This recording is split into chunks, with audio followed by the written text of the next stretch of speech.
সমাজের মধ্যে অনেক খারাপ কাজ চলে, হারামের কাজ চলে, কিন্তু আমি নামাজ পড়ি।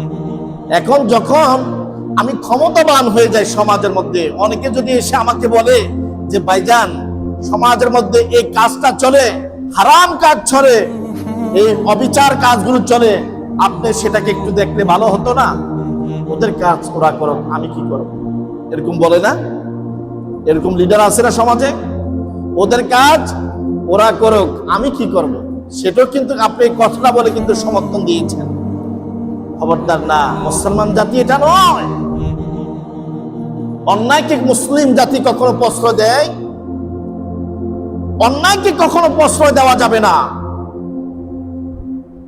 ঘুম থেকে উঠে শিহরে জাগরণ হয়ে সমাজকে ইসলামের পথে আলোকিত করতে হবে।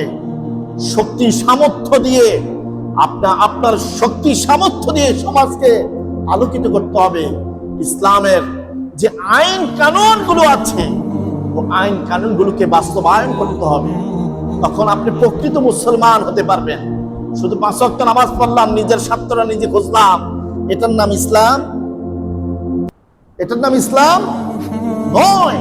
সমাজের মধ্যে অন্যায় কাজ দেখলে, শয়তানি কাজ দেখলে, হারামের কাজ দেখলে সেটাকে প্রতিহত আপনাকে করতে হবে। আর সেই কাজ থেকে আপনি দূরে থাকতে হবে।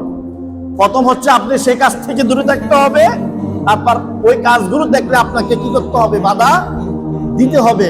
আল আমরি বিল মারুফ ওয়ান নাহি আনিল মুনকার, সেটাই হচ্ছে হাদিস।